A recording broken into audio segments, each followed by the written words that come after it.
주가 보이신 생명의 길, 나 주님과 함께 상한 마음을 들이며 주님 앞에 나가리. 나의 의로움이 되신 주, 그 이름 예수. 나의 길이 되신 이름 예수. 나의 길 오직 그가 아시나니. 나를 단련하신 후에 내가 정금같이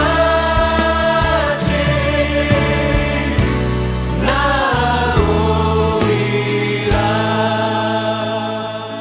지혜로운 자는 여호와 하나님을 경외하지만 반면에 어리석은 자는 하나님을 인정하지도 섬기지도 않는다라고 이야기합니다. 지혜로운 자는 여호와를 경외하기에 그 하나님의 법, 여호와의 법을 지키며 살아갑니다. 하나님의 법을 지키며 살아가는 것, 그것이 바로 의인입니다. 그러나 미련한 자는 하나님을 인정하지도 또 그 하나님을 섬기지도 않기에 그가 따르는 법은 육신의 법이요, 그리고 자신 안에 있는 그 욕망을 따라 살아가게 되는 것입니다. 그래서 미련한 자는 악인이다라고 말하는 것입니다. 지혜로운 자는 부모를 기쁘게 하지만 어리석은 자는 부모의 근심이 된다라고 이야기합니다. 지혜로운 자는 부지런하지만 어리석은 자는 게으르다라고 이야기합니다. 지혜로운 자는 이제 곧 식량을 구할 수 없는 겨울이 온다는 사실을 알기에 그 새벽부터 곡식을 거두는 것입니다. 부지런히 그 곡식이 수확대를 놓치지 않기 위해서 그 곡식을 거두게 됩니다. 지혜로운 자는 사람을 살리는 말, 사랑의 말을 하지만 어리석은 자는 부정적인 말, 다툼의 말을 일으킨다라고 이야기하고 있습니다. 우리는 말씀으로 지음을 받은 존재입니다. 그래서 이 말은 우리의 눈에 보이지 않지만 그 어떤 것보다도 강력합니다. 어떤 무기보다도 힘이 있습니다. 지혜로운 자는 불의한 방법으로 재물을 축적하지 않습니다.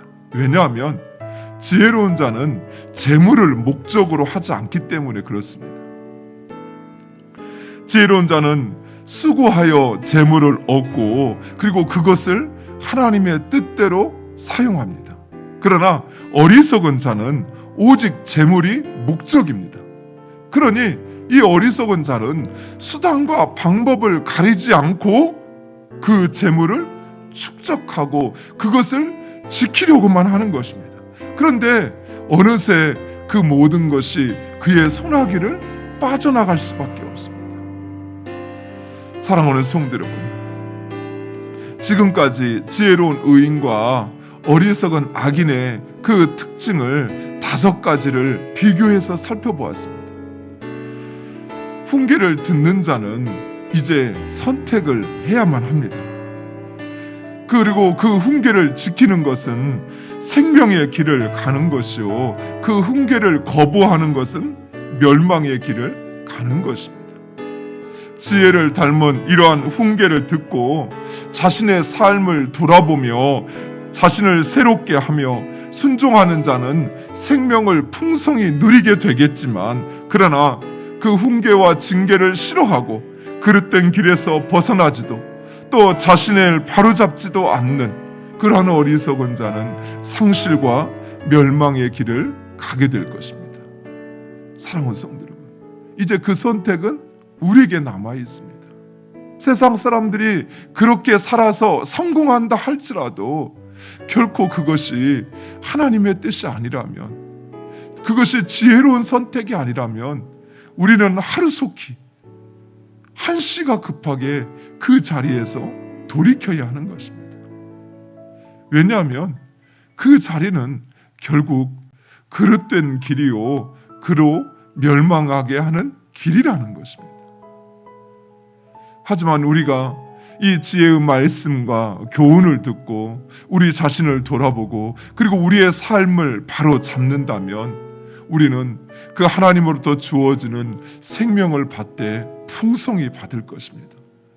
또 하나님께서 약속하신 그 복을 누리되 이 세상에 그 불의하고 또 어리석은 자와 비교할 수 없는 그 하나님의 놀랍고 풍성한 복을 누리게 될 것입니다.